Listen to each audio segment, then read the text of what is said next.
So I've recorded about 3 or 4 different attempts to try and condense the past couple of days into a video of acceptable length. um, it's been a pretty complicated past couple of days.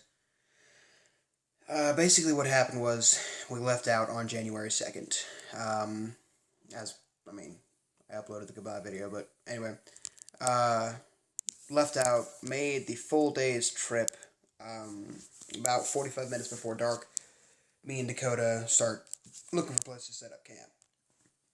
We find what we think is a good spot, and we start clearing away brush. We start looking for firewood, setting up hammocks and tents and shit.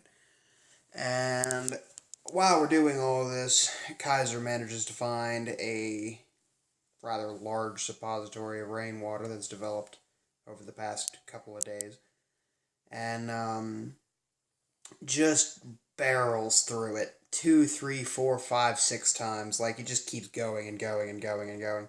And then, of course, it wasn't until right after the sun was just about to go down that he remembers, oh my god, it's fucking cold. Um, that night I had actually prepared myself for a low of about 37 degrees because I had been checking up with the weather, keeping a good eye on it. And the space that we were in was not conducive to building a fire. So, with that in mind, we couldn't really fix that, and we're looking at below freezing temperatures with a dog that's soaked to the bone, um, and two guys that are ridiculously exhausted, and no way to keep ourselves heated. And of course, everybody's like, no, duh, it's fucking cold. You went out walking in the fucking winter. Look, the idea was we would have fire and we still had sleeping bags that would have kept us very well warm. We just couldn't find, we, we, we were in over our heads in finding a camping spot. We really were. We didn't, we, I don't know. I think we were a little unprepared as far as that bit is concerned. But that wasn't honestly that wasn't what made the final decision for us to turn back. What made the final decision for us to turn back was the fact that, unbeknownst to me, Dakota had been having some rather intense medical issues for the past, I think he said month and a half, 2 months maybe. This was inhibiting his ability to keep down food and process proteins and whatever else he would need to do to, do the day to day living thing, much less do that while hiking across the country. Um, and putting together that fact, which I didn't know the extent of the issue until we were all out trying to set up camp. Like that's when I found out just how bad off he really was. And I am very disappointed that we didn't get to go through the journey the way that we had expected to. Uh, I was really looking forward to it. It would have been a freaking amazing trip. It would have been the best story of my fucking life. And that's not how it went down. So basically, the choice became we can either stay out and die in the cold, or we can swallow our pride and go back to Dakota's house for the night and regroup. And we chose the latter, obviously. I'm still here. Once we made it back to Dakota's house to regroup, we decided that it was more important that we make the decision for ourselves to leave town than it was to count out the entire trip because we couldn't go about it the way that we had planned or wanted to go about it. Um, the whole idea of the trip was to be the final tipping point of us getting out of Prattville, getting out of Alabama. And the thought of not making that goal, at least, was rather upsetting. Um, shit, I was pissed. I was pissed. I thought for sure I was gonna have to go back home and I was never gonna leave that podunk fucking town. Um, Obviously, I'm in Texas now. We decided that we just went ahead and got a ride the whole way there. After 22 motherfucking hours in the car, one hell of a trip. Um, I am now in Killeen, which is roughly 45 minutes to an hour northwest ish of Austin, I believe. I'm still working on getting a hold of the geography of the place, but I mean, I just showed up, so.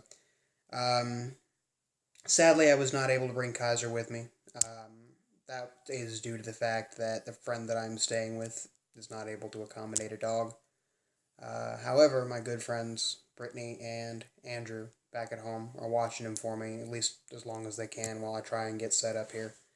And as soon as I get set up here, I am bolting back to Prattville so I can grab my stuff and grab my dog and come back. But yeah, I've gone out into this city and the surrounding areas today and yesterday, and I gotta say I'm really liking my decision to move here. I love the ridiculous amount of options. I love how friendly the people are overall. Just everybody's either gonna be nice to you. So far it seems. Like I said, I've only been here like a day and a half, but so far it seems that most people's attitudes towards you are going to be either very, very nice, very friendly, very open, or they just want to be left alone. They're going to leave you alone too. And that's really about all you can ask for when it comes to a place to live. I like it. I do. I really do like it. I think I found a new home for myself. Uh, Real quick, I want to give a shout out to Nicole. We've been talking the past couple of minutes before doing this video, which I've recorded and re-recorded and re-recorded, and she wanted me to give her a shout out. So that's all the details I have time for at the moment, but I wanted to make it very clear to everybody that's watching, to everybody that's helped me out, that the only reason I was able to make the decision to get out of Prattville to go to Texas was because I had gotten so much support for, frankly, the most crazy plan that I had ever come up with, or agreed to, I suppose. It wasn't really my idea, but I'm not going to point blame. But, yeah, the only reason I was able to come to a place where I can actually feel like I'm in a place where I should be is because of all the people in Prattville that I've walked away from. I really miss you guys, I do. And honestly and truly, that the freaking social circle that I had there was amazing. I'm I'm pretty sure I found all the best damn people in Prattville, and they were all my friends. Really, they were. All of you guys were fucking amazing, and I can't wait to find all the good people here. But yeah, it was the support that I got from you guys, the fact that none of you looked at me and said that's stupid, that really let me finally grasp a hold of the fact that I can actually make a decision for myself. And it sounds really stupid and really juvenile, and I don't give a fuck. But I made the first decision to walk out, and made it really easy to make the decision to get driven. So, I guess from Colleen, good night, and thanks for keeping up with me.